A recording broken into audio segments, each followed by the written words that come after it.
Welcome to Dead Headspace, now a part of Silver Shamrock's Horrorcast, a podcast network that includes Killing Time with Silver Shamrock and Unburying the Dead, where we exhume classic horror paperbacks for the new generation. You can find us on Apple Podcasts, Spotify, Stitcher, Ghana, YouTube, and all other major platforms. I'm your host, Patrick R. McDonough, joined always by my co-host, Brennan LaFaro. Say hi, Brennan. Hello, everybody. And today we're joined by the Managing Editor of LitReactor and author of The Paradox Twins, Joshua Chaplinsky. Say hi, Joshua. Hi, Joshua. Now let's dive into it. What got you into horror? Diving right into it. What got me into horror?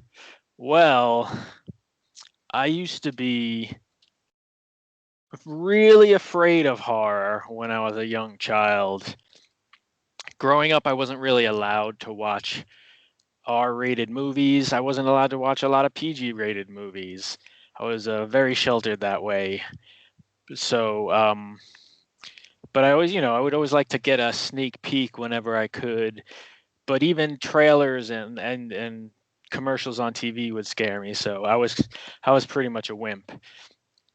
And I remember as I got a little older, I basically, after many years of trauma, that I made a decision to toughen myself up and subject myself to horror and desensitize myself until I could watch a movie with my friends without being the squeamish one and hiding or running to the closet or something like that. So it was kind of a concerted effort on my part to force myself, because I guess I liked horror, or I wanted to like it. I just didn't have the stomach for it, or didn't think I did. So I kind of just bit the bullet and made myself like it. Is there one movie that stands out? Brennan, jump in after this question. Man. Sure. Is there one question that jumps out to you that really tattooed in your mind as that's the one that fucked me up as a kid? Yeah, definitely. There are a couple things, but the one major thing, and it's not even really a real horror movie, but it at the time it was plenty horrific, is Indiana Jones and the Temple of Doom. The heart scene? Yeah. And not even the heart scene in the movie, because I wasn't allowed to go see the movie in the movie theater, but I was in a second or third grade, and back then they used to make these movie programs for big movies, and a kid got one, and he brought it for show and tell, and all he kept talking about was, oh, the heart, you got to see, he rips out the heart scene, I'm going to show it at show and tell. And just the thought of that alone freaked me out so much that when it came time for show and tell and he opened up the movie program, I just stared at my lap the entire time. You know what, though? I think that's probably worse than actually watching it, because your imagination is going to conjure up way worse things than 1980s Hollywood. Oh yeah, and it was more the situation was scary, scarier than anything that could have been on that page. And it's funny because I think the kid must have noticed my reaction, and he must have been a bit of a bully, because on the bus ride home, I remember sitting on the back of the bus and seeing him up towards the front, and he was kind of looking at me and grinning, and he had the magazine, and he was like, yeah, gonna make you look at this. And I remember the bus stopped at my stop, and I just put my head down and shut my eyes and just ran down the aisle. And this kid grabbed me and pushed this thing in my face and tried to force me to look at it. And I just kind of wrestled my way through and pushed out onto the sidewalk and ran all the way home. And I turned, looked back, and he had it plastered against the back window of the bus. Was like, yeah.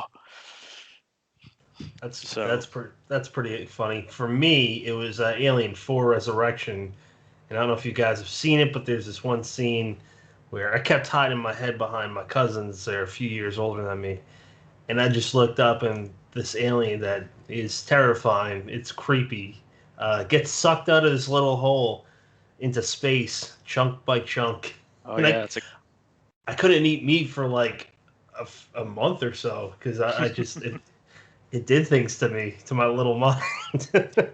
You must be young that if that's your formative scare experience. Yep.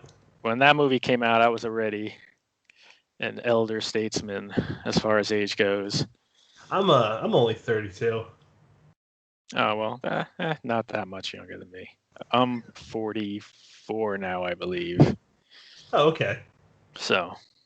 What about you, Brennan? I've never actually heard this side from you. What? How old I am? Nope. I know how old you are. Is there a movie that did a little psychological damage when you were a kid? Yeah. Watching Freddy's Dead: The Final Nightmare on my little like rabbit ears TV in my room, and even though it was on cable, there's a scene in there that has always stuck with me where, in the dream, this person is falling and Freddy wheels out a bed of nails, and you just see their body in the real world just like erupt with all these tiny holes. I'll never forget that. I like in that's one of my favorite Freddy movies, and it's just funny. I like was it Tom and Roseanne? They were in it at one point talking about how there's no kids. Oh, that's the one with Roseanne and Tom Arnold. What a weird time in his life, man. Seriously. Now, Brendan, you got anything else on Tom or Roseanne? Or Roseanne? No, but how about on Josh? Is that okay? So you mentioned that you kind of forced yourself to. The word that came to mind was exposure therapy. Do you have any specific memories from enduring that exposure therapy that, maybe something where you were like, this was a bad idea, or this wasn't so bad? It's funny. I remember a lot of my earlier traumas with being exposed to stuff as a child and being horrified.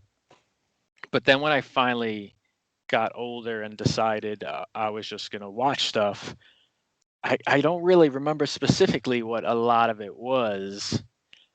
It was even a lot of it was like even like big budget action movies that,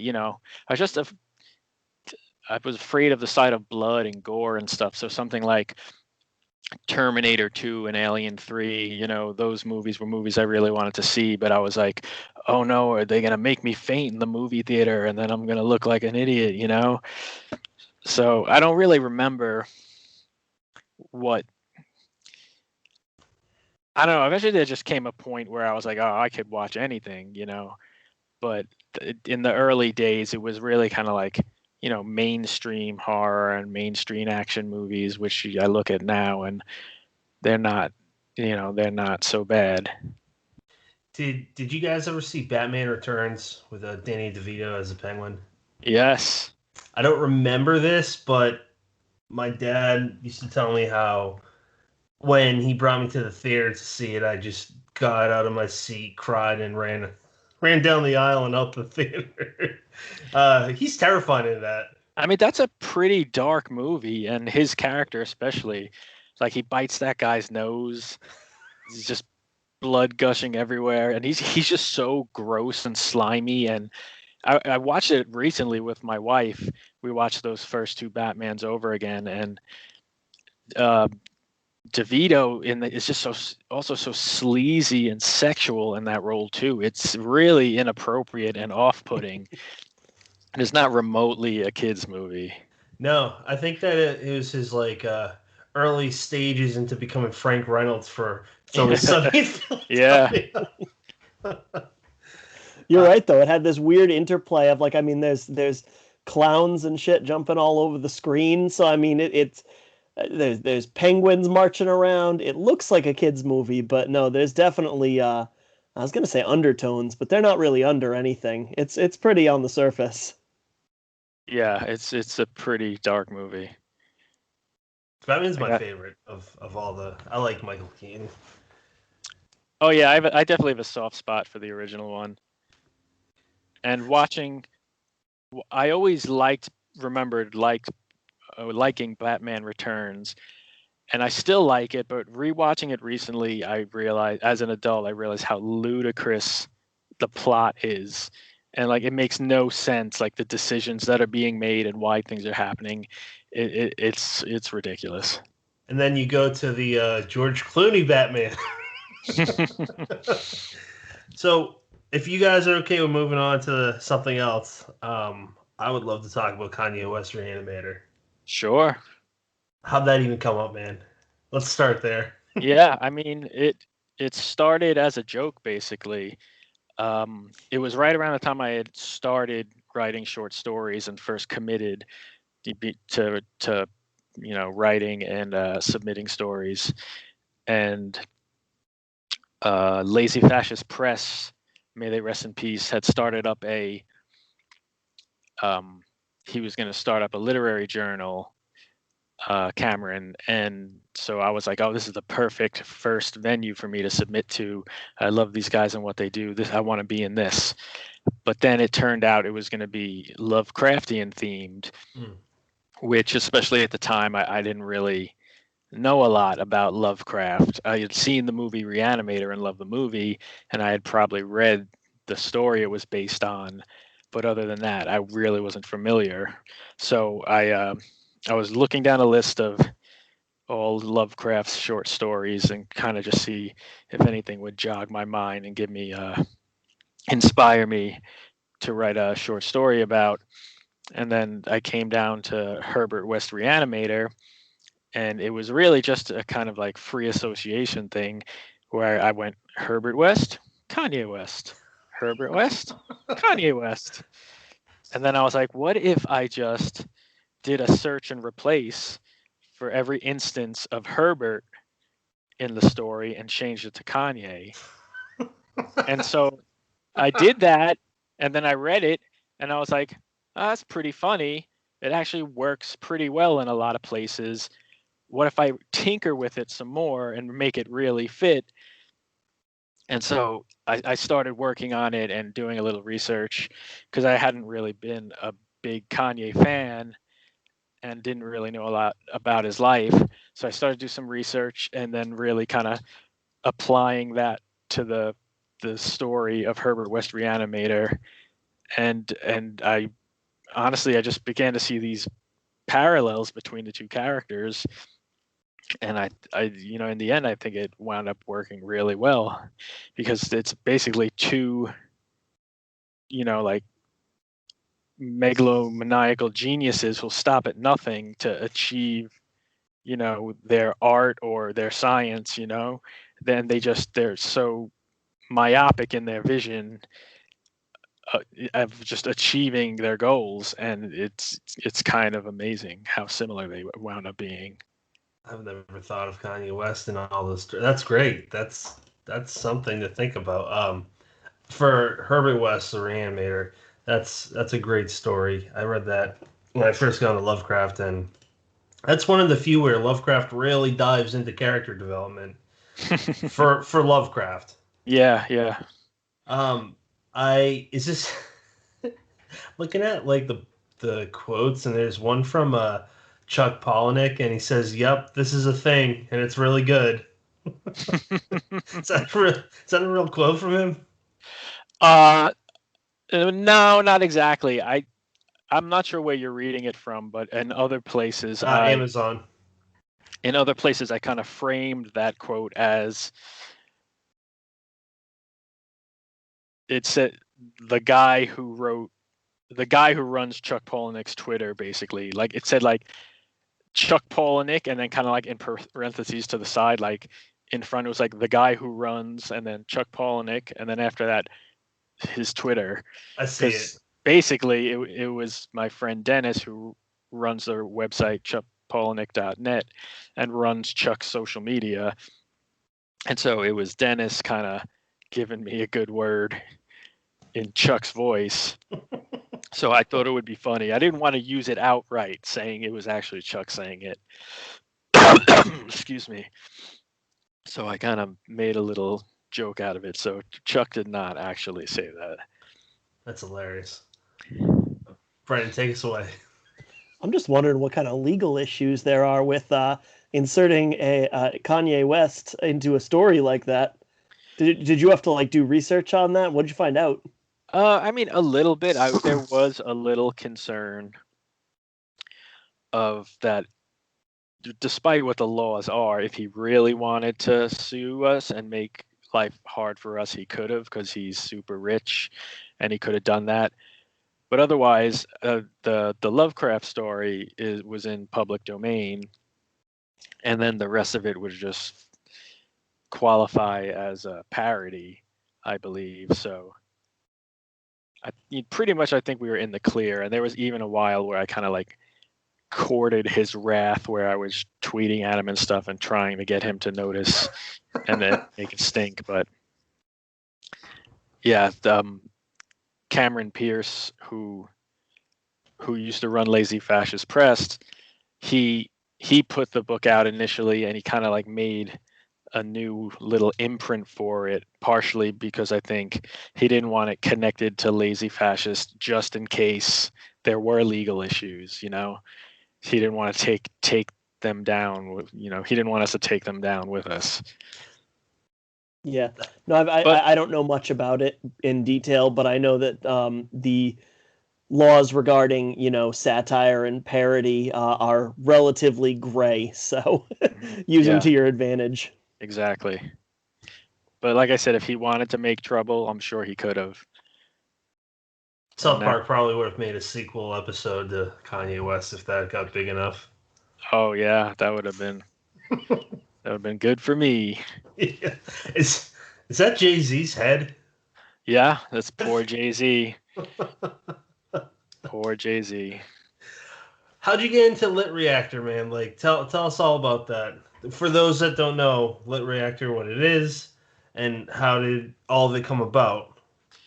Well, LitReactor is basically a literary website. It's for literary enthusiasts and writers and people who love to read. It kind of encompasses all those things, just everything great about literature and books and writing. We got classes from industry professionals and published authors. We had forums for a time until they got overrun with spam, and now they no longer exist. And we have the magazine or the blog portion, which is my main area of focus, and which I edit, and we post, for the most part every day, articles on everything from the basics of grammar to all sorts of stuff to do with writing, whether it's plot or characterization, genre stuff, just book lists, author interviews, just anything to do with reading and writing, basically. And we're closing in on our 10-year anniversary, I think, this year. Actually, 2021 in October is going to be our 10-year anniversary. So we might try to plan some things. But it started basically my aforementioned friend Dennis. He was the webmaster of chuckpolinick.net. And at one point, they were doing classes and stuff over there. And then he decided, him and his partner at the time, decided to kind of branch out and separate all that stuff from Chuck's website and form a website, solely dedicated to writers and reading. And, since I was there from the beginning, I was a friend of his, I just was there got lucky. I was there on the ground floor, and I've been with them ever since. Congrats on the almost 10 years. That's excellent. Yeah, I mean, LitReactor, if you're in the scene we are in, you should probably know who they are. You guys are all over the place. Yeah, we're around, I think we've done okay for ourselves. I'm happy with it. It's something I still enjoy doing. I'm on the site doing something on it almost every day, and I just mainly do it because I like it. So that's great. How did your friend get hooked up with Chuck? That's an interesting story. We used to work at a bookstore together, B. Dalton Books in the Roosevelt Field Mall on Long Island. That's how we met. And it was around that time Fight Club came out. and we both read Fight Club, and we were just like, blew our minds. We were like, this is the greatest thing we've ever written. What else is this guy got? Like we've never read a book like this. We were like, both like 21, 22, something like that. And then shortly thereafter, Survivor had come out, and we were just like, oh my God, this guy's the best. We love it. This is just, it's too good. And so then we were like, we got to see him. We got to see him in person. Whenever he's in New York next, we got to see him read. So I believe it was around that time, or around when Invisible Monsters came out. He did a reading in New York, and we went to see him. And there was like nobody there. This was before Fight Club, the movie, came out, and it became a huge thing. And it was really so few people. So we just, when it was over, we just walked right up to him and started talking.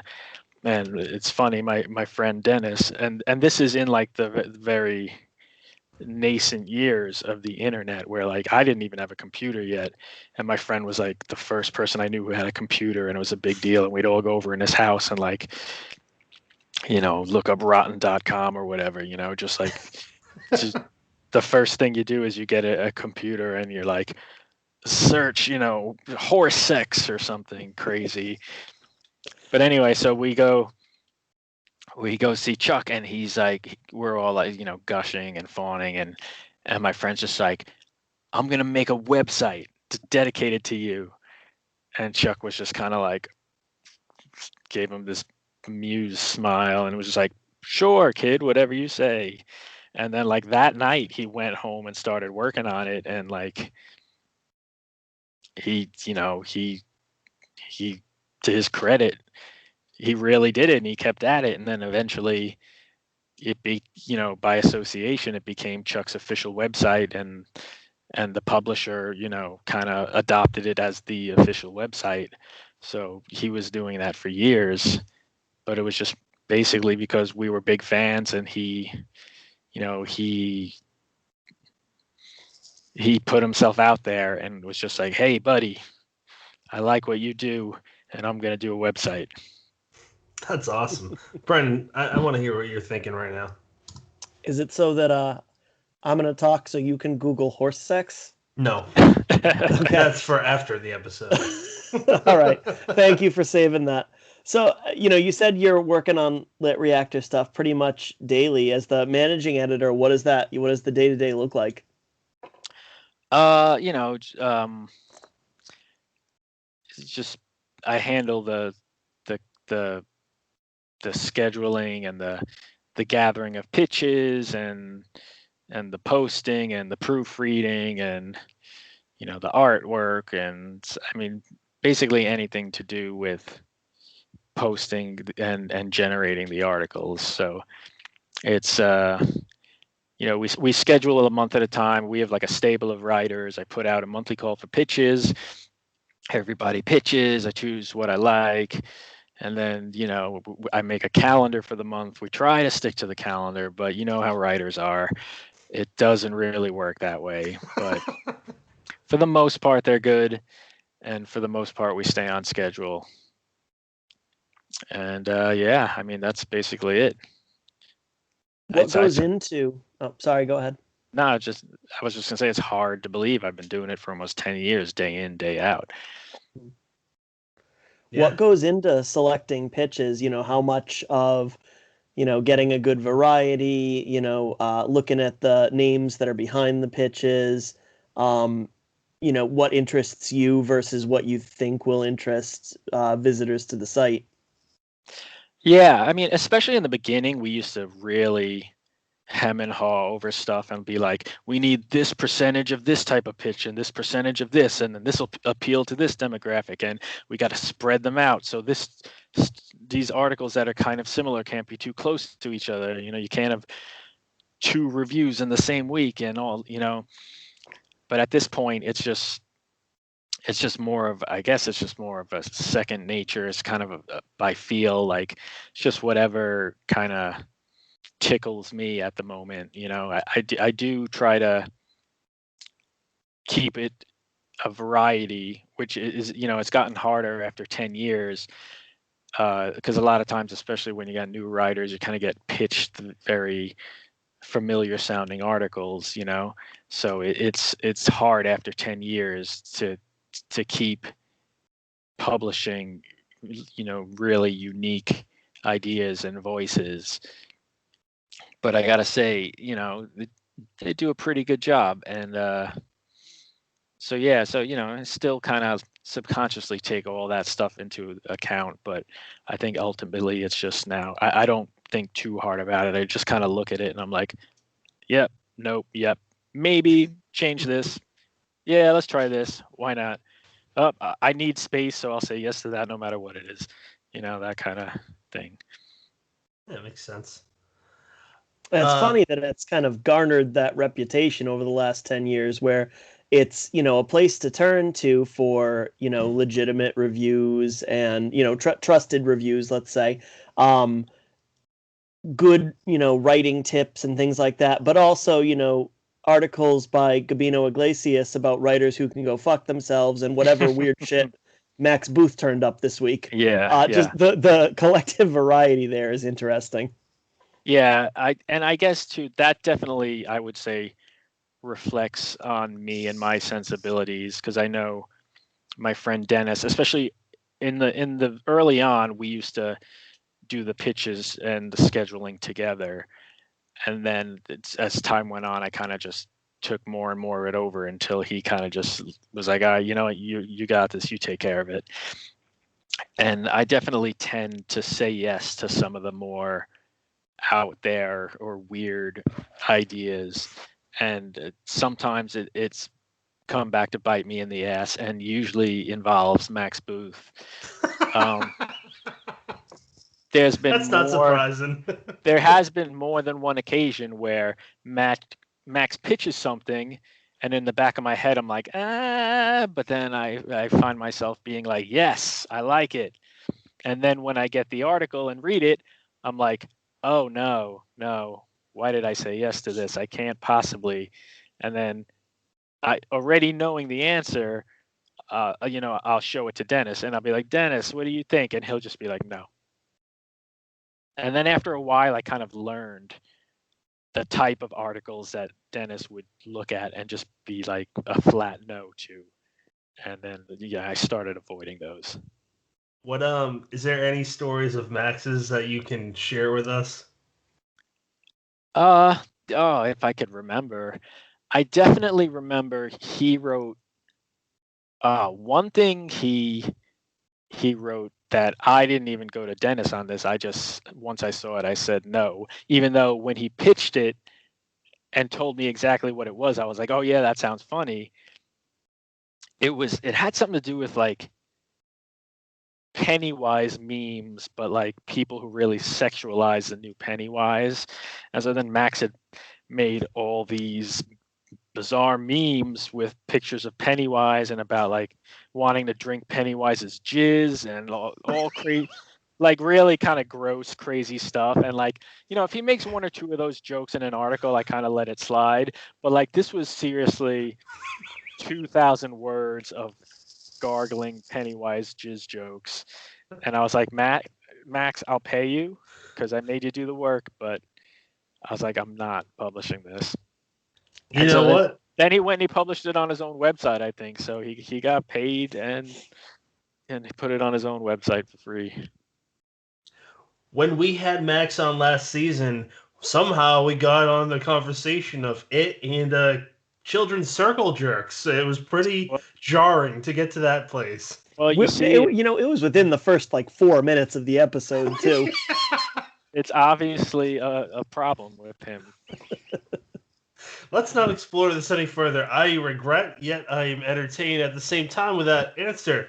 I just want to say before we get off track that this was accidental, but I think it's kind of funny that your episode is right next to Chuck's, because chronologically yours comes after, but recording-wise, Aaron-wise it comes after. Recording-wise, we're recording with him tomorrow.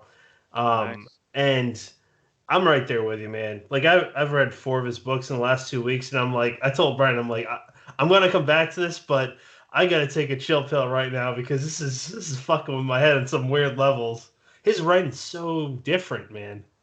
You just want to keep reading. Yeah, I mean, when I first started reading his stuff, I didn't realize, writing could be so, like, not necessarily dangerous, but just like he just, the amount of ideas he packed into one slim book. That's really what connected with me. Just like all the research and the insane details. It was kind of just like a barrage of mental overload, and just it really like jazzed you up. Yeah, I got through Haunted a couple days ago, and for those that don't know, there's a short story in there called Guts. Everybody knows, man. Everybody knows. That makes fun. We saw him read it live once, where a kid screamed and then passed out on the floor, or he fainted and then he woke up screaming. One of those, which was it was pretty unnerving, and we kind of knew it was coming because it had already been happening, and like it was still pretty unnerving to be there. We were like 3 chairs down from this kid. Like, I don't know how you two feel. Hearing it, it's funny to me, but being there, I'm pretty sure I'd be very unsure how to react and a little weirded out. Matt, how would you feel if you wrote something and that's the reaction you get from multiple people? Oh, me? I mean, I guess from a promotional point of view, it was great for him in that story because it became a huge thing, and it was like a running count of something like 100 people in a row or something. Like every reading he did, like some more than one person fainted, and it kind of is amazing. It just goes to show how ideas could just get inside people's heads. I think after a while it became, people work themselves up so much, and they're like almost like me with the Indiana Jones and the movie book of the picture of Kali Ma to pulling out the heart. It was more the idea of the picture and freaking me out, and I was like, what's going to happen to me when I see it? I think that's what got into people's heads. They're like, oh my god, this story is so freaky and so gross, I'm not going to be able to control myself. What if I'm the person who passes out? And then they psych themselves up and they get there, and it's and it happens. It's like a self-fulfilling prophecy. Yeah, that's interesting. Reminds me of, Pat, go ahead. I was just gonna make a quick joke again about South Park, but it's relatable. When the kids wrote Scotty Mc Booger Nuts, and the reaction was everyone threw up. And I mean, it's kind of on the same level with Chuck, the real life version. Go ahead, Brennan. I was just gonna say, you asked Josh, but I'm gonna answer it too. I don't know that I'd want to write that exact story because it's just so fucking gross. But imagine, just imagine having that. I can't think of a better word than power to write something so visceral that you get a consistent audience reaction like that. That's crazy. To write something that impacts such a wide group on such a deep level. So yeah, I don't know that I'd want to write that exact story, but man, I would love to create something that hits that hard. Yeah, it must just be immensely gratifying to know like your words have that much power. Do you guys remember when there was a few teenagers that killed a girl, stabbed her over the Slender Man, the creepy pasta character? So my wife and I don't remember when that was, but she asked me, she's like, well, what would you do if something you wrote had that kind of reaction? And I go, I don't know, I'd say publicly, but I'd still I'd feel awful, but I mean, you can't control how people react to it. That's the thing. You could love something and your friends could love it, but you don't know how the public's going to react. It's true. I mean, just look at of course, I probably can't think of a specific one now, but there are examples of people who claim they were influenced by certain things to do awful things. And, some are the types of things you would expect, like heavy metal and horror movies and stuff like that. But sometimes it's just some innocuous thing, like some guy could be like, I watched the Care Bears every day when I was a kid, and that's why I murder. It's like you never know what's going to set someone off. Oh, Helter Skelter, the Beatles. That's the first thing that comes to mind with the Charles Manson, or yeah. Video games with school shootings. That was a big thing. That was before there was a rank system. Like Mortal Kombat was like a big thing back then, and Doom, before there was a rating system for that. Um, I don't know, man. I kind of, which is interesting, I kind of see vocal people online very opinionated on what is okay and what's not okay. And part of me wonders if that would ever become an issue on the Supreme Court level. It sounds crazy, but I'm sure people that played video games back in the early 90s didn't think it would happen. Like, what if there's a rating system for books? There isn't, that I'm aware, but there is for other art forms. Yeah, I don't know. That would be weird. Yeah. I mean, I definitely think it would upset a lot of people. But you know what? Now, I mean, if you look at now, though, there's the whole thing with trigger warnings, and especially within like the horror community, it's a big discussion. Mm-hmm. And not necessarily like regulating and having a system where you force writers to put trigger warnings in their books. I don't think most people don't think it should be a mandatory thing, but a lot of people and a lot of like extreme horror writers agree that maybe it's like a kind of a nice thing or a humane thing to do, and like, what does it hurt me if I just put this warning in my book, Yeah. just to prevent the wrong person from reading it or whatever, because it's really not hurting anything. Mm-hmm. So as long as I kind of agree, as long as no one's forcing you to do it, like I don't think you should have to do it, but there are plenty of horror writers who feel compelled to do it, and that's totally cool too. Yeah. Do you guys want to jump over to the Paradox Twins? Sure. Brandon, lead the way, sir. Well, usually if we're having somebody promote a book that's just coming out, most of the people listening to the episode haven't had a chance to read it yet. We like to put it on your shoulders to give us the synopsis so that we don't give away a bunch of stuff you don't want us to give away. Okay.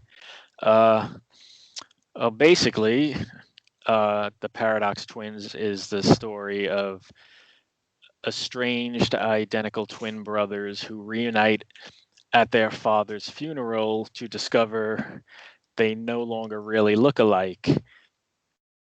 And then that's kind of the impetus for the whole story. And the one brother is, aside from not looking quite so alike anymore, the one brother is kind of a successful writer of YA science fiction, and the other brother's a high school physics teacher living on his own, and it's they kind of reconvene to put their father's estate to rest, or take care of their father's affairs, and begins dredging up all sorts of old sibling rivalries and things from the past, and yeah, I mean, that's the very basic gist of it, which doesn't make it sound remotely horror or remotely genre at all. And it really isn't a horror novel per se, although there are elements of horror in it. I would say it definitely has a lot more science fiction elements to it when it comes to genre, and a lot of that too is very kind of like based on real world science, as opposed to like intergalactic space travel and stuff like that. Just the title itself, the Paradox Twins, comes from a famous thought experiment special relativity, where if you take identical twins and you put one in a rocket ship and send them on a journey on near the speed of light, that you'll find that one twin will have aged differently than the other. And so then I kind of use that becomes a metaphor for the whole thing of the brothers' separation and their differences and blah blah blah. Now, see, this is why we have the author, give the synopsis, because if I tried to stumble over explaining to somebody, what it's about and why they should read it, it's tough to do, because it's you wrote it in a way that it kind of has to be, the story has to be experienced rather than explained. So is this kind of your first foray into that epistolary nature? I mean, definitely in this large a project, I mean, I do have a couple of short stories that I would call epistolary, and it is a device I like.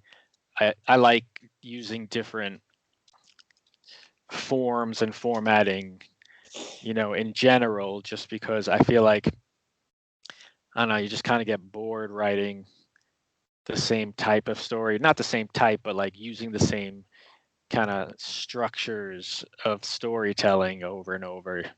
I just like, every time I see a story that has some weird quirk, like it's written, it's written like excerpts from different magazines, or the Dennis Cooper had one that was like back when message boards were like the biggest thing on the internet. Like it was all interactions on a message board and stuff like that. So I always enjoyed stories that use that sort of thing, use different formats to tell their story. House of Leaves comes to mind. Yeah, that's definitely the big one, the big touchstone. And I'm not gonna lie, a very big influence, because I'm a huge fan of House of Leaves.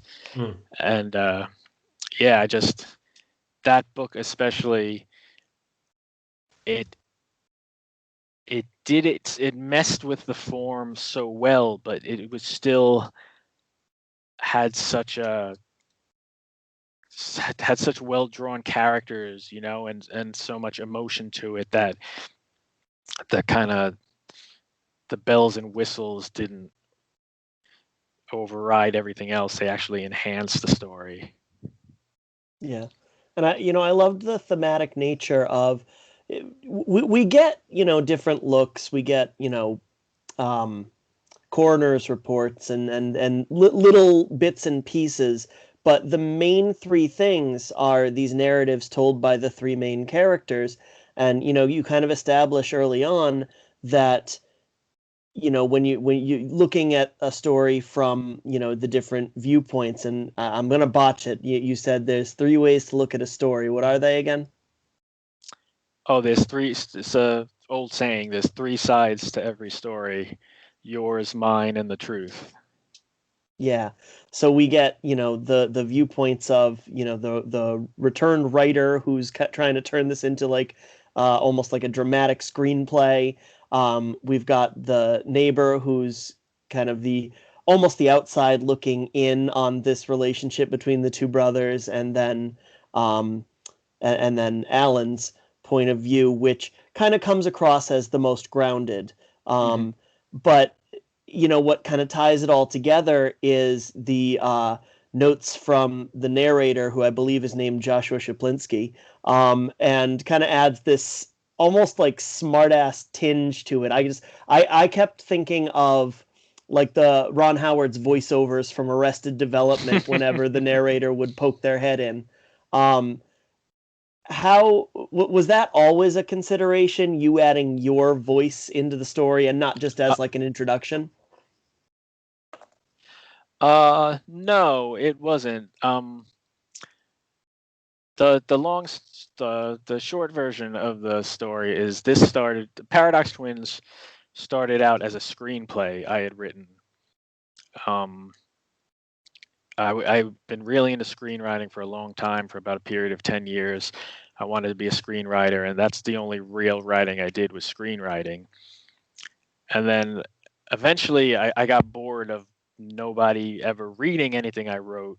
So I decided I wanted to try my hand at writing some short fiction, and then, maybe eventually novels. And so when I started writing and publishing some short stories and really enjoying it. And then when I started to think about writing a novel, it felt really daunting. And then, I thought about some of these screenplays I had written, and I was like, in some cases, these are years of work, and all that work is there, like the hard parts too, like the characterization and like the structuring and the plot is like I could take one of these and basically just flesh it out a bit, put some descriptions, put a little meat on the bones, and that would just be a much easier way to write a novel than from scratch. So that's how the Paradox Twins started. And so, of course, screenplay format is very different from writing a novel, and certain things didn't exist in the screenplay, like the character of the narrator, who one of his names is Joshua Chaplinsky, and the footnotes and stuff like that didn't exist in the screenplay. So when I was the screenplay was more of, they had different points of views of different characters, but there was no conceit like, oh, this is from this book that this character wrote, and this is from this book that this character wrote. It's just basically, would cut between scenes, and certain scenes had one character as a focus, certain scenes had another. So when I started adapting it into a novel, I came up with the idea of each of these characters having written some sort of book, whether it was a memoir or like thinly veiled piece of fiction. And that's where their points of view would come from, that I would switch back and forth between these different books they had written.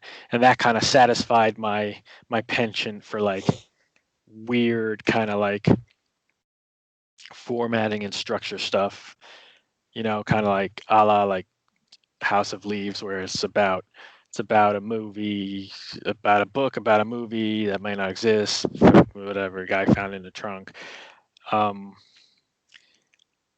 then I thought I needed a reason for that to exist, because it's cool to be like, yeah, this is a book made up of these 3 other books that are like, if you tore chapters out and put them together in a random order or something, that doesn't really make sense. That really wouldn't exist. So I kind of needed a reason why this book would exist in that form. And that's kind of when I came up with the idea of the narrator and the footnotes as someone who kind of was obsessed with this family and this story, and curated his own version of their story, because ultimately the whole book is about, like you were saying, different points of view, different perspectives, and you got Alan and Max each have a different version of the story, and Millie has her own account. But then you got this kind of narrator overseeing the whole thing, and he's hand picking different parts from each account and putting them together to his liking to make the story he wants to read. So I guess that was kind of an epiphany for me, or that's what made the formatting work in the end, when I finally got to that point. Now I just want to cut in here real quick. You're clearly into, mix of horror and sci-fi.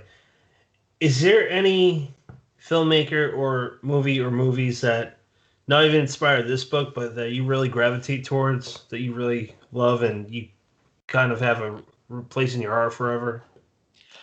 Yeah, I mean, probably like my first film love was David Lynch, and he probably still is just one of my favorite directors of all time. I just just something about what he does, the nature of what he does, really speaks to me. And I definitely feel like it has influenced me, and even in my writing, and even in things that aren't necessarily obviously as weird as what he does. Just the fact, the Paradox Twins has twins in it, and a lot of David Lynch stuff he's obsessed with doubles and doppelgangers, and like I could, I see that that's where that comes from. So that's definitely a big influence for me from the film world. Probably the number one influence, I'd say. That's a solid choice. All right, Brian?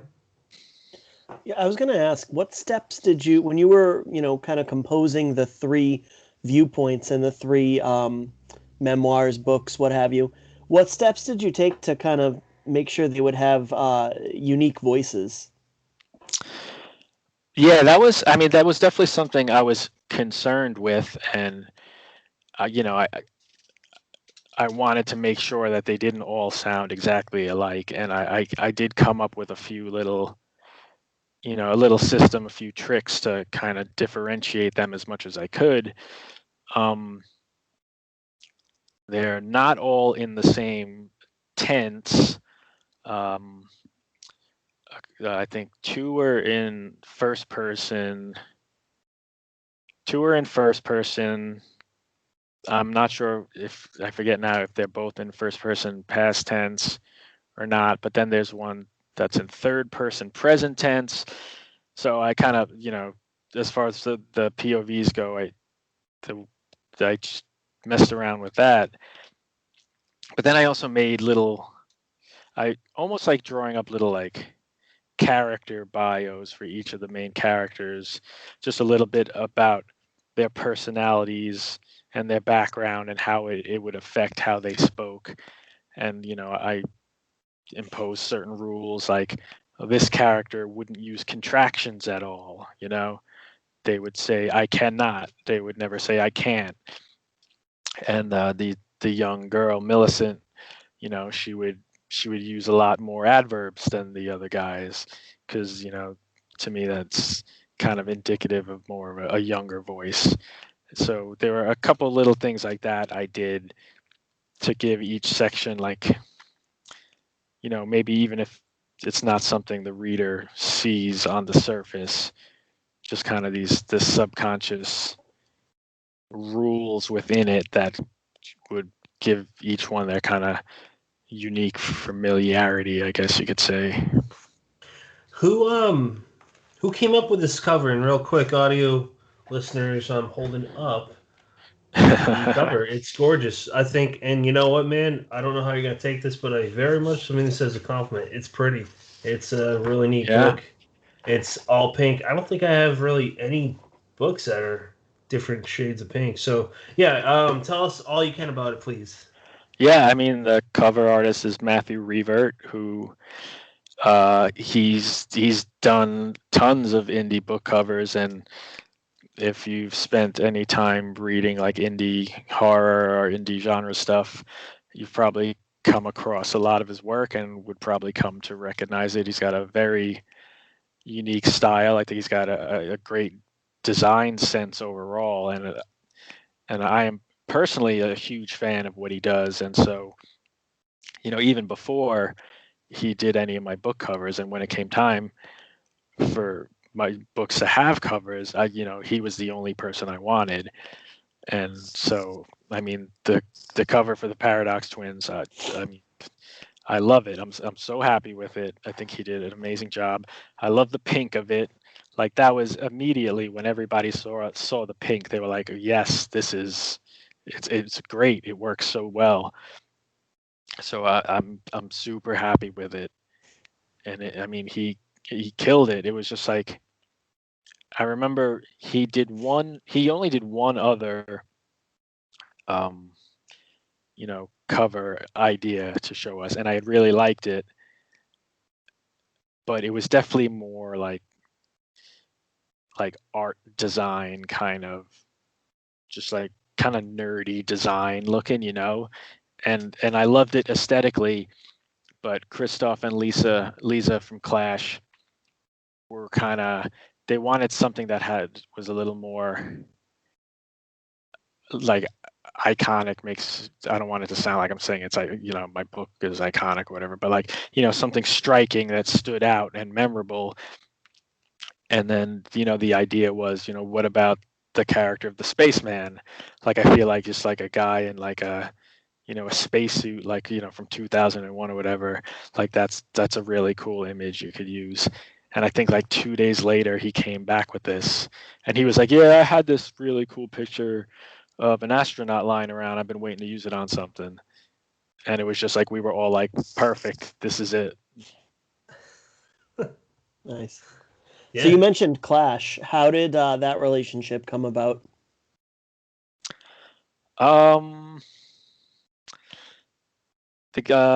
Christoph and Lisa invited me to come hang out with them at the Brooklyn Book Fair one year.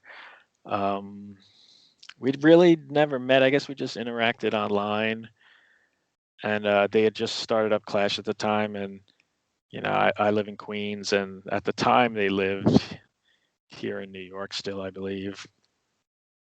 And I don't know, they just invited me to come. I had Kanye West Reanimator at the time, and they were like, come hang out at our table. You could sell some books or whatever. And I went and I hung out with them, and we just kind of hit it off. And Christoph and Lisa asked me if I was working on anything. And I remember I went to multiple Brooklyn book fests with them. And the first one I was kind of like, I have some ideas, but I don't think I'm really into writing a novel at this point. And then the next year I was kind of like, well, I have this screenplay I'm kind of tinkering with, turning into a novel to see how that goes. And then I kind of like pitched them a little bit on it and told them the basic story of it. And they were like, if you write that, we're interested in it. And so that gave me a little more drive to actually do it. I was like, well, these guys are interested, maybe I should write it, and it took me a while to actually finish it and then get around to actually putting it out. And they put out my short story collection first, but yeah, that's just basically how I met those guys, just hanging out at the book fair. That's cool, man. We're going to have them on next Wednesday. Really excited to talk to them. Yeah, I mean, they're doing such exciting stuff. I've mentioned Lazy Fascist a couple times, and that was a press I loved just for the diversity of the stuff they put out, just the weird stuff no one else was doing, and the authors they were publishing. And I feel like Clash is almost like a spiritual successor to what they were doing. I mean, they're even putting out new releases by some of the same authors, and they're just like kind of fearlessly putting out just like all these different things, from like just weird books of poetry about video games, about sports poetry about barns, then to like they got a book on ska that's coming out that's like people are going crazy for, and it's like pre-selling hundreds of copies, which for a small press is insane. And then they're publishing all sorts of weird sci-fi and horror stuff, and some nonfiction, and like just a lot of cool like fringe voices. Like they're just kind of, they're doing such cool stuff, and it almost seems like sporadic, but it's just, I don't know, there's no cohesiveness to the whole thing. Yeah, and they got the that magazine, what was it, quarterly magazine attached to the to the Clash books. Is Black Telephone? Yeah, I'm kind of throwing that out there. I don't know if it's connected. I know it's ran by I'm gonna mess up her name. I've never actually said it out loud, and I heard you say it a few times, and I forget how to pronounce it. Lisa, yeah. Okay. Yeah, no, Yeah, she runs it. Black Telephone. It's like their dark, witchy poetry journal. Nice. Hey, if you want to move on, I would love to dive into your music, man, because that's fun stuff to listen to. Oh yeah, sure. What I mean, I'm not really doing a ton of music these days. Just your When I was history. I think it's a little. Sorry. Go ahead. Yeah, I mean, just growing up in my 20s and stuff, I was into punk and hardcore and playing in a bunch of bands. And for a long time, I thought I was going to be a rock star. And you know, we're in bands that we bought a van and drove across the country, going on tour and playing in VFW halls and kids' basements and stuff. And yeah, that was a fun time in my life. But it's been a while since I've played in a band seriously. What what about all the CDs you got posted on your site? Well, not all, two. The two albums. Oh yeah, I mean those are two albums I made with two of the bands I was in that kind of were the most serious or lasted the longest. One is this band Last Days of August, which I guess you would describe as an emo band, but not emo kind of as a lot of people know as it came to be, which was basically just like goths making pop punk. It was more kind of, I was really into like the Midwestern emo thing, which was bands like Mineral and Promise Ring and Christy from Drive and bands probably a lot of people have never heard of, and even like a band like Sunny Day Real Estate. Like that was like what I was into when we were in that band. But then I had a second guitarist whose favorite band was Guns N' Roses, so that kind of snuck in there a little and clashed a little bit. But yeah, that was probably about 20 years ago, so that's a long time ago. And then after that, I I was in another band. The last serious band I was in, which probably broke up maybe like 8 years ago or so, was this band Speed Speed Speed, and that was more of a just kind of like punkish hard driving rock thing, kind of a little bit of Fugazi, at the drive-in kind of thing, little Clutch, some Guns N' Roses again, Mm-hmm. that sort of thing. So yeah, I mean, I keep those up there for posterity. I think it's interesting. Even though that's not my main focus anymore, if people stop by and they're like, "Oh, check it out," it's just another another facet of my story, I suppose. Bernie, you got anything to add to that? No, not really. I just, I'm thinking of all the great variety of bands I played in from like my mid-teens to I haven't played in a band in 10 years. I'm too old and uncool and tired. But Exactly. That's yeah. But I've got all those recordings floating around someplace. You are a braver man than I, because I don't think I could post those for the public to hear. For that and so much of it, and I'll speak just for me, it was, I love this album, and this band is going to be to recreate this album. The influences were so kind of on the tip of your tongue, but damn, it was fun playing shows back then, in church Yeah, it was basements and great. all that good stuff. Yeah, it was a great feeling, a great time, and yeah, and you said it. I'm just too old now and don't have the time or the energy, and let's be honest, it's getting along with a group of 5 people creatively is not easy, you know. So at least, writing is easier because it's just you. You don't have, it's not like making art by committee.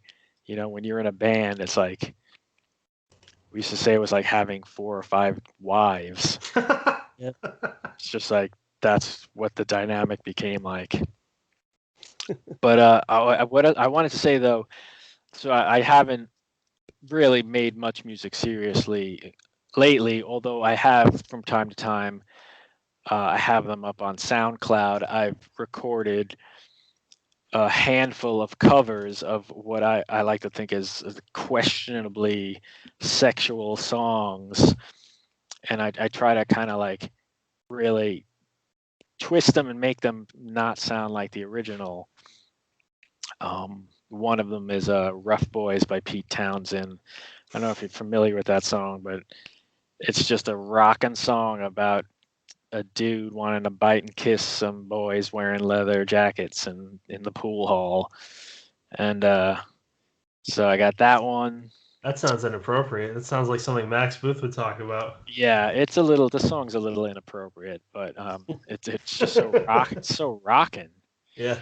And then I did a cover of Pink by Aerosmith, which is I feel one of the worst songs lyrically ever written.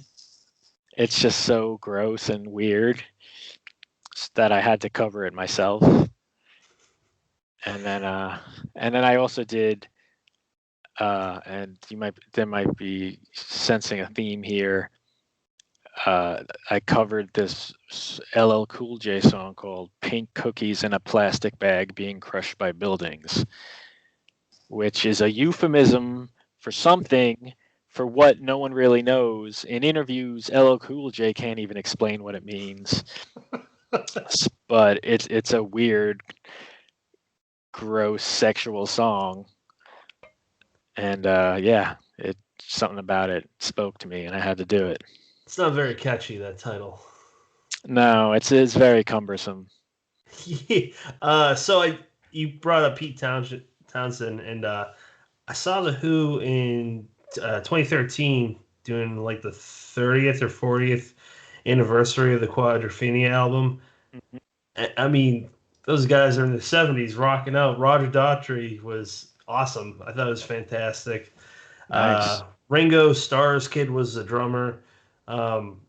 But they're in their 70s and they're on tour still. It's insane. Yeah, it's crazy. But if you notice bands like that, if they ever like replace any of the original members, they always get themselves a nice young drummer. Yeah. Because that's the most like physically taxing part. So you get yourself a kid who could, play for 3 hours, and then the rest of the guys are up there prancing around. I'm a drummer. I love it, man. But yeah, even in my 30s, that's a workout.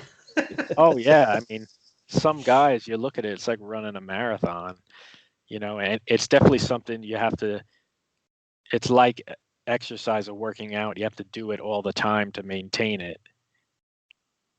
Yeah, absolutely. And not just be in constant pain. Again, I don't know how anyone can do it at much of an older age than what we are. I saw you post something that I meant to ask you on Twitter, but I'll just ask here. You posted a movie that you were watching called Coco D Coco Dot. I've never heard or seen that. What it looks you got to look up for whoever's listening. It's KOKO-DI KOKO-DA. The trailer looks trippy as fuck. What is that about, man? Yeah, it's a Danish, I think, or Swedish movie. I'd heard about it a couple years ago and saw the trailer and was like, oh, when this comes out, I got to see this because it was right up my alley. Kind of just like weird Lynchian madness, psychedelic, trippy stuff. And it's popped up on Shudder recently, and so I was real excited to watch that one. It's a cool movie. It's like, I don't want to really give anything away, but it's got an element of Groundhog's Day, but it's also got this really weird, like, backwards people terrorizing campers, and it's interesting. Brennan, is there anything that you want to cover before this, or do you about backwoods campers, or no? I'm good. I want to watch it. It sounds fucked up, but if you like weird movies, it's definitely worth watching. It was a fun one. I'll check it out sometime, man. Brennan, you want to dive into what are you reading? Yeah, sure. So Joshua, what are you currently reading? Oh man, I am literally currently reading the book I've been reading every night for the last week or so, and desperately trying not to fall asleep during because I work long hours, and by the time I get into bed, as soon as I open a book, it basically puts me to sleep. But I am That's reading, and I'm not even gonna remember what it's called. It's crap. Do you know who? And I don't know if I'm gonna get his name right either. S. Craig Zoller, I think his name is. He directed that movie Bone Tomahawk, and a movie called Dragged Across Concrete, and then also a movie called Brawlin' Cell Block 99 with Vince Vaughn. Yeah, no, I've heard the name, and I know a couple of those movies. Yep. Yeah, Yeah, they're like, he has a shaved head. Vince Vaughn has a shaved head in that one. yeah, he basically plays like a con who goes back in jail undercover or something to like, I forget, but it's like a like a throwback to like just brutal like grindhouse crime movies kind of thing. Anyway, he's a good director, and I like his stuff, and he's written a bunch of books in varying genres, but this is his most recent one, and I got a galley on NetGalley, and I've been reading it, and it's kind of your traditional noir kind of thing, like modern day noir with, strippers and mob guys and stuff like that. And I'm really enjoying it, but I do got to say it doesn't have it feels a little toned down compared to his movies, because his movies are known for like some really insane over the top violence and like very stylized dialogue and stuff like that, and I thought it was going to be more of that, and the book is actually feels much more reserved. So yeah, but that's what I'm reading at the moment. I did just go on a really great run though, because I went back to work recently for the first time in like a year because of the pandemic, so I had way more time to read and stuff, and I ran through a slew of really great things that are either just coming out or will be out soon. And I read My Heart is a Chainsaw by Stephen Graham Jones, which was really fun. I read the new Brian Evenson collection of short stories, which is called The Burning Glassy Floor of Hell, I believe. I have a hard time remembering titles sometimes, but Brian Evenson is one of my favorite short story writers. There's just something about the way he does what he does. He writes these just very minimal, bleak, apocalyptic stories where like he barely describes things and just like there's all these just like unknown things going on, and you kind of got to like piece together what's happened, and it's just the kind of thing that appeals to me. The kind of thing that I'm always like, I want to write something like this, and then I try and fail miserably. So He's definitely got his like very unique style. Yeah. I've only read a couple of his stories, but it's they're mind fucky a little bit. Yeah. He's definitely one of my favorites. What else have I read? I read what was it called? I'm so bad when I'm put on the spot, and I read so many things, and then I'm like, when someone asks me what I read recently, I'm just like, yeah, I don't know, but those are the handful of books I've read most recently. Oh, nice. Brennan, what are you reading? I am just diving into, or just about to dive into The Cipher from Kathy Koja. I haven't read anything by her before, and that's a good one. That's the freaky book. yeah. No, I'm here, and it's unique. So I don't really know what I'm in for yet, but I'm diving into the fun hole. And then I'm also reading Last Case at a Baggage Auction from, I'm probably going to mess up his last name, but I believe it's Eric J. Gennard.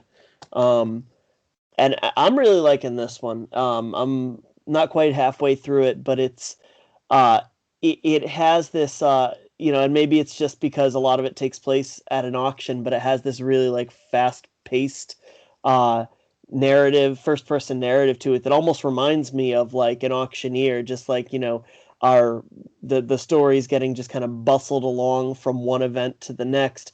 But, you don't have trouble following what's going on or anything like that. It's just, you don't, you get to the end of a chapter and you're, couple paragraphs into the next one before you realize you hit a break. And it's, okay, I'm halfway done because, I can't put it down. So I'm enjoying that. Patrick, how about you? That sounds cool. Yeah. I've read a couple of his shorts before, but this definitely has a different tone than the short stories I've read by him. So I started. This is my first Captain Kojin. Velocities. I'm 2 stories in. It's a latest collections. It's definitely interesting. I haven't read enough to really get a super good feel for her writing voice yet, but I'm liking it so far. And I'm starting 2 books. Not tonight, but this week. Children of Chicago by Sina Palayo. And for our other show, for Brennan and my other show, along with Ken McKinley and a new co-host, Wilbur Beard, a.k.a. Kevin Witten, we are breaking down classic horror paperbacks called Unburying the Dead. So this is The Haunting of Hill House by Shirley Jackson. Nice. I got some catching up to do because I hit a hiatus for quite a few years for not reading, so I've not read Shirley Jackson before. I'm very excited to read that. I read that for the first time this past year as well. What'd you think? I enjoyed it. I liked it a lot. Nice. Yeah. So we're gonna be talking about that on May 1st. It comes out. For those that are unaware of what the show is, Unburying the Dead, we exhume classic horror paperbacks. We have basically roundtable discussion about non-spoilers, and then we let you know when spoilers are coming. The one that just aired today, April 1st, this is not a joke, is episode 3, Ron Kelly's Fair. My opinion, one of the best books I've written. I would check it out if you get a moment.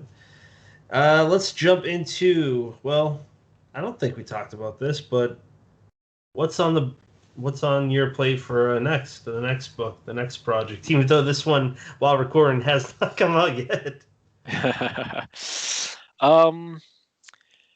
I've been, I have another screenplay to novel adaptation I've been working on and off since I finished the Paradox Twins, and I'd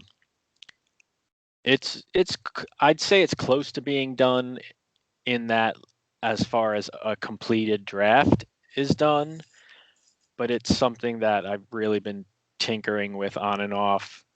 And I'll go long periods of time without looking at it, and then I'll come back to it, just trying to kind of get the form really where I want it. Because again, I didn't want it to be just a straightforward adaptation of a straightforward story. I kind of wanted to play with things in the novel form more than I could in the screenplay. So it's definitely, though it's more of a straightforward horror story. It's I would even call it a haunted house story, which is Haunting of Hill House. It's like a staple of horror way back from the beginning, and so I figured, I didn't even figure I would try my hand at that. It turned into a haunted house story, and the kind of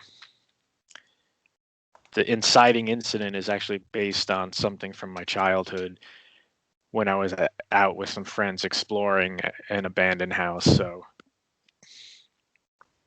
still working on that. Hopefully, polish it up I don't know when though. Honestly, I'm not giving myself a deadline. I'm not really in a rush. I don't want to, I kind of don't like to work that way. I don't want to be one of those like novel a year guys where like you have to have a novel a year and then it kind of just makes it a job. And I already got a job. This is my hobby. I hear you. I just realized that Psycho and The Haunting of Hill House both came out the same year, 1959. Oh That's wow. that's a hell of a year to. I mean, those two alone. I don't know what else came out that year, but I don't know if it matters. Yeah. It's a good one too. Yeah. So you know what? That's interesting. You said that you don't care. Well, I'm putting words in your mouth. That your goal isn't to have one novel per year. Never really talked about that with other writers before. So, do you feel like there's this pressure on other authors where they feel like they need one or more books out per year? And if so, what's your take on that? I mean, I definitely feel there's a pressure for people who want to make their living as a writer and people who get like a bigger publishing contract. It's usually, you see them churning out a book every year or 2 years.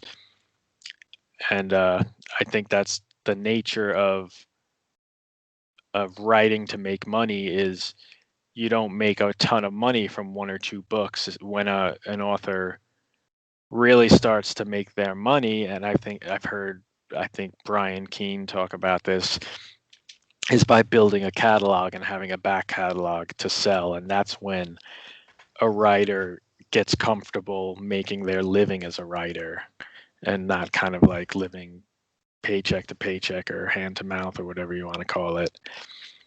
So, and for me, that's not appealing to me because I already have a full-time job, I have a career, and I kind of started writing, for fun as a creative outlet. And of course, I want to publish and I want people to buy it and like it and read it. And, but I don't I don't want it to become a job basically. Like if I was writing to survive, I think for me it would suck all the joy out of it. Hmm. And I also feel like too the way I work is uh, I feel like I'm a little on the slow side and I do a lot of revising as I go and I don't like, you know, schedules and deadlines when it comes to creative stuff. So, you know, it's not for me. It's definitely not for me. That's fair. It's definitely fair. Brennan, anything to reply there? No, I mean, I dig that. It should be. I don't know if fun is the right word I want to throw out there, but it's a hobby. It's, you if you're not relying on the income, then it shouldn't cause undue stress.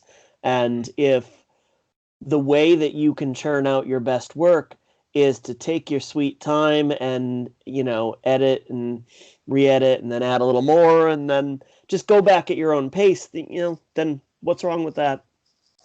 Exactly my point. Yeah. Where can people follow you? I'm on Twitter and Instagram at JCCockrobin. Uh, I have a website, joshuachaplinsky.com, which is pretty bare bones. There's also the website unravelingtheparadox.com, which may or may not be it's somehow related to the Paradox Twins, and the website Unraveling the Paradox, which is mentioned in the book. And yeah, and you could get the book directly from Clash, or you could find it on Amazon and any number of online venues that sell books. Any final thoughts there, Joshua? Any comments? Any plugs? Anything you want to say before we call it a wrap? No, just thanks to you guys for having me, and thanks to everyone who's kind of plugged and reviewed the book so far. And it really means a lot. And it's like I'm surprised how warm it makes you feel just to have, see a few kind, thoughtful words, about something that you've put so much effort into. So I really appreciate all the people who've been, supporting and been encouraging. So thank you guys. It's awesome. Brennan. Nothing to add. Thank you for your time, Joshua. Really appreciate you giving up a couple hours on your Thursday night. Yeah, and thanks for having me. Of course. I echo that. Thank you, Joshua. Thank you, Brennan, as always. Thank you, listeners. Stay tuned for this upcoming Monday where me and Brennan talk to Wabgishig Rice, a.k.a. Wab. Talk about his recent book, Moon of the Crusted Snow.